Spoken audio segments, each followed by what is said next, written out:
بسم اللہ الرحمن الرحیم۔ السلام علیکم ورحمۃ اللہ وبرکاتہ۔ یہ درس حدیث نمبر 106 ہے اور آج کا عنوان ہے اقوام سابقہ نے آسمانی کتابوں میں تحریف کی، اللہ تبارک و تعالی نے قرآن مجید کی حفاظت کا ذمہ لیا ہے۔ روایت سماعت کیجیے، ترجمے کے بعد تشریح کی جائے گی۔ بسم اللہ الرحمن الرحیم۔ عن ابن عباس رضی اللہ عنہما قال كانت ملوك بعد عيسى بن مريم عليه السلام بدلوا التوراة والإنجيل وكان فيه مؤمنون يقرؤون التوراة قيل لملوكهم ما نجد شتما أشد من شتم يشتمون هؤلاء إنهم يقرؤون ومن لم يحكم بما أنزل الله فأولئك هم الكافرون وهؤلاء الآيات مع ما يعيبون به في أعمالنا في قراءتهم فادعهم فليقرأوا كما نقرأ وليؤمنوا كما آمنا فدعاهم فجمعهم وعرض عليهم القتل أو يتركوا قراءة التوراة والإنجيل إلا ما بدلوا منها فقالوا ما تريدون إلى ذلك دعونا فقال طائفة منهم ابنوا لنا أسطوانة ثم ارفعونا إليها ثم اعطونا شيئا نرفع به طعامنا وشرابنا فلا نرد عليكم وقال طائفة منهم دعونا نسيح في الأرض ونهيم ونشرب كما يشرب البحر فإن قدرتم علينا في أرضكم فاقتلونا وقال طائفة منهم ابنوا لنا دورا في الفيافي ونحتفر الآبار ونحترث البقول فلا نرد عليكم ولا نمر بكم وليس أحد من القبائل إلا وله حميم فيهم قال ففعلوا ذلك فأنزل الله عز وجل ورهبانية ابتدعوها ما كتبنا عليهم إلا ابتغاء رضوان الله كما رعوها حق رعايته والآخرون قالوا نتعبد كما تعبد فلان ونسيح كما ساح فلان ونتخذ دورا كما اتخذ فلان وهم على شركهم لا علم لهم بإيمان الذين اقتدوا به فلما بعث الله النبي صلى الله عليه وسلم ولم يبق منهم إلا قليل انحط رجل من صومعته وجاء سائح من سياحته وصاحب الدير من ديره فآمنوا به وصدقوه فقال الله تبارك وتعالى يا أيها الذين آمنوا اتقوا الله وآمنوا برسوله يؤتكم كفلين من رحمته أجرين بإيمانكم بعيسى وبالتوراة والإنجيل وبإيمانهم بمحمد صلى الله عليه وسلم وتصديقهم قال ويجعل لكم نورا تمشون به واتباعهم النبي صلى الله عليه وسلم قال لئلا يعلم أهل الكتاب يتشبهون بكم ألا يقدرون على شيء من فضل الله رواه النسائي۔ ترجمہ یوں ہے، حضرت عبداللہ ابن عباس رضی اللہ عنہ کہتے ہیں کہ عیسیٰ ابن مریم علیہ السلام کے بعد کئی بادشاہ ہوئے جنہوں نے تورات اور انجیل کو بدل ڈالا۔ ان میں کچھ مومن تھے جو تورات پڑھتے تھے، ان کے بادشاہوں سے عرض کیا گیا ہمیں اس سے زیادہ سخت گالی نہیں ملتی جو یہ ہمیں دیتے ہیں، یہ لوگ پڑھتے ہیں وَمَن لَّمْ يَحْكُم بِمَا أَنزَلَ اللَّهُ فَأُولَٰئِكَ هُمُ الْكَافِرُونَ، سورۃ المائدہ آیت نمبر 44۔ جس نے اللہ کے نازل کردہ حکم کے مطابق فیصلہ نہ کیا وہ کافر ہیں۔ یہ لوگ اس قسم کی آیات پڑھتے ہیں اور ساتھ ہی وہ چیزیں پڑھتے ہیں جس میں ہمارا عیب نکلتا ہے، تو انہیں بلا کر کہو کہ وہ بھی ایسے ہی پڑھیں جیسے ہم پڑھتے ہیں اور اسی طرح کا ایمان لائیں جیسا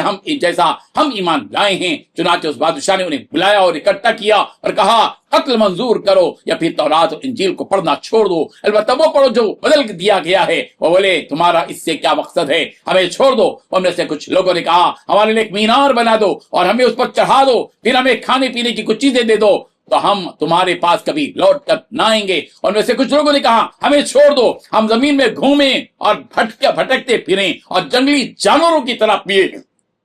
پھر اگر تم ہمیں اپنی زمین میں دیکھ لو تو تم مار ڈالنا۔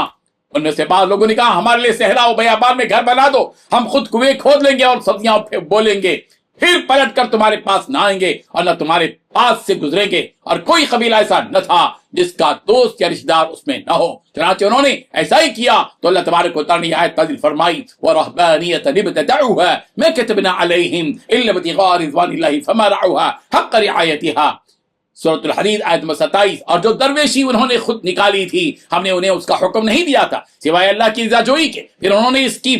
کی بھی پوری رعایت نہیں کی، نازل فرمائی۔ کچھ دوسرے لوگوں نے کہا ہم بھی فلاں کی طرح عبادت کریں گے اور فلاں کی طرح گھومیں گے اور فلاں کی طرح گھر بنائیں گے، حالانکہ وہ شرک میں مبتلا تھے، یہ ان لوگوں کے ایمان سے باخبر نہ تھے جن کی پیروی کا یہ دم بھر رہے تھے۔ پھر جب اللہ تبارک و تعالیٰ نے نبی رحمت صلی اللہ علیہ وسلم کو بھیجا تو ان میں سے بعض تھوڑے سے لوگ بچے تھے۔ ایک شخص اپنی عبادت خانے سے اترا اور جنگل میں گھومنے والا گھوم کر لوٹا، اور گرجا گھر میں رہنے والا گرجا گھر سے لوٹا، اور یہ سب کے سب آپ پر ایمان لائے اور آپ علیہ الصلوۃ والتسلیم کی تصدیق کی۔ تو رب ذوالجلال نے فرمایا یا ایھا الذین آمنوا اتقوا اللہ وآمنوا برسولہ یؤتکم کفلین من رحمتہ، سورۃ الحدید آیت نمبر 28 اے لوگو جو ایمان رکھتے ہو اللہ سے ڈرو، اس کے رسول پر ایمان لاؤ، وہ تمہیں اپنی رحمت کا دگنا حصہ دے گا، دوہرا اجر ان کے عیسیٰ، تورات اور انجیل پر ایمان لانے کے بدلے اور محمد صلی اللہ علیہ وسلم پر ایمان اور تصدیق کے بدلے۔ پھر فرمایا وہ تمہارے چلنے کے لیے ایک روشنی دے گا، یعنی قرآن اور نبی رحمت صلی اللہ علیہ وسلم کی پیروی، تاکہ اہل کتاب یعنی وہ اہل کتاب جو تمہاری مشابہت کرتے ہیں اللہ یقدرون علی شیء من فضل اللہ، سورۃ الحدید آیت نمبر 29، جان لیں کہ وہ اللہ تعالیٰ کے فضل کو حاصل کرنے کی قدرت نہیں رکھتے۔ اس حدیث میں ظاہر بات ہے کہ 21 باتیں بتلائی گئی ہیں، ان کو غور سے سنیں اور اسی سے حدیث سمجھ میں آ سکتی ہے۔ پہلی بات، حضرت عبداللہ بن عباس رضی اللہ عنہ فرماتے ہیں کہ حضرت عیسیٰ علیہ السلام کے بعد کئی بادشاہ ایسے آئے جنہوں نے تورات اور انجیل کو بدل ڈالا۔ دوسری بات، ان میں سے کچھ مومن تھے جو تورات پڑھتے تھے۔ تیسری بات، ان کے بادشاہوں سے عرض کیا گیا ہمیں اس سے زیادہ سخت گالی نہیں ملتی جو یہ ہمیں دیتے ہیں۔ چوتھی بات، یہ لوگ پڑھتے ہیں وَمَن لَّمْ يَحْكُم بِمَا أَنزَلَ اللَّهُ فَأُولَٰئِكَ هُمُ الْكَافِرُونَ، کہ جس نے اللہ کے نازل کردہ حکم کے مطابق فیصلہ نہ کیا وہ کافر ہے۔ پانچویں بات، یہ لوگ اس قسم کی آیتیں پڑھتے ہیں اور ساتھ ہی وہ چیزیں پڑھتے ہیں جس میں ہمارا عیب نکلتا ہے۔ چھٹی بات، انہیں بلا کر کہو کہ وہ بھی ایسے ہی پڑھیں جیسے ہم پڑھتے ہیں اور اس طرح کا ایمان لائیں جیسے ہم ایمان لاتے ہیں۔ ساتھی بات، چنانچہ اس بادشاہ نے انہیں بلایا اور جمع کیا اور کہا قتل منظور کرو یا پھر تورات اور انجیل کو پڑھنا چھوڑ دو، البتہ وہ پڑھو جو بدل دیا گیا ہے۔ آٹھویں بات، وہ بولے تمہارا اس سے کیا مقصد ہے، ہمیں چھوڑ دو۔ نویں بات، ان میں سے کچھ لوگوں نے کہا ہمارے لیے ایک مینار بنا دو اور ہمیں اس پر چڑھا دو، پھر ہمیں کھانے پینے کی کچھ چیزیں دے دو تو ہم تمہارے پاس کبھی لوٹ کر نہیں آئیں گے۔ دسویں بات، ان میں سے کچھ لوگوں نے کہا ہمیں چھوڑ دو، ہم زمین میں گھومیں گے، بھٹکتے پھریں گے اور جنگلی جانوروں کی طرح بنیں گے، پھر اگر تم ہمیں اپنی زمین میں دیکھ لو تو مار ڈالنا۔ 11ویں بات، ان میں سے بعض لوگوں نے کہا ہمارے لیے صحرا اور بیابان میں گھر بنا دو، ہم خود کنویں کھود لیں گے اور سبزیاں اگا لیں گے، پھر پلٹ کر تمہارے پاس نہیں آئیں گے اور نہ تمہارے پاس سے گزریں گے۔ 12ویں بات، کوئی قبیلہ ایسا نہ تھا جس کا دوست یا رشتہ دار اس میں نہ ہو۔ 13ویں بات، چنانچہ انہوں نے ایسا ہی کیا تو اللہ تبارک و تعالیٰ نے آیت نازل فرمائی وَرَهْبَانِيَّةً ابْتَدَعُوهَا مَا كَتَبْنَا عَلَيْهِمْ إِلَّا ابْتِغَاءَ رِضْوَانِ اللَّهِ فَمَا رَعَوْهَا حَقَّ رِعَایَتِهَا، وہ اور جو درویشی انہوں نے خود نکالی تھی ہم نے انہیں اس کا حکم نہیں دیا تھا سوائے اللہ کی رضا جوئی کے، پھر انہوں نے اس کی پوری رعایت نہیں کی۔ 14ویں بات، کچھ دوسرے لوگوں نے کہا ہم بھی فلاں کی طرح عبادت کریں گے اور فلاں کی طرح گھومیں گے اور فلاں کی طرح گھر بنائیں گے، حالانکہ وہ شرک میں مبتلا تھے۔ 15ویں بات، وہ ان لوگوں کی حالت سے باخبر نہ تھے جس کی پیروی کا یہ دم بھر رہے تھے۔ 16ویں بات، پھر اللہ تبارک و تعالیٰ نے رسول رحمت صلی اللہ علیہ وسلم کو بھیجا تو ان میں سے بعض بہت تھوڑے سے لوگ بچے تھے۔ 17ویں بات، ایک شخص اپنی عبادت خانے سے اترا اور جنگل میں گھومنے والا گھوم کر لوٹا اور گرجا گھر میں رہنے والا گرجا گھر سے لوٹا۔ 18ویں بات، اور یہ سب کے سب آپ علیہ الصلوۃ والتسلیم پر ایمان لائے اور آپ علیہ الصلوۃ والتسلیم کی تصدیق کی۔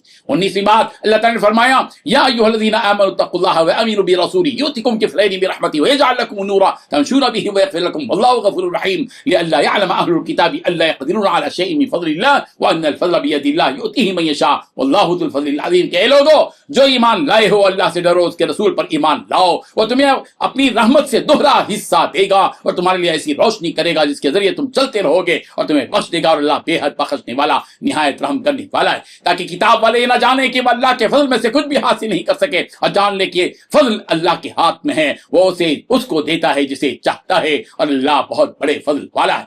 20ویں بات، پھر فرمایا وہ تمہارے چلنے کے لیے ایک روشنی عطا کرے گا، یعنی قرآن مجید اور رسول رحمت صلی اللہ علیہ وسلم کی پیروی۔ 21ویں بات، تاکہ اہل کتاب جو تمہاری مشابہت کرتے ہیں جان لیں کہ وہ اللہ تعالیٰ کے فضل کو حاصل کرنے کی قدرت نہیں رکھتے۔ رب ذوالجلال ان حدیث کو سمجھنے کی توفیق عطا فرمائے۔ آمین۔ وآخر دعوانا ان الحمد للہ رب العالمین۔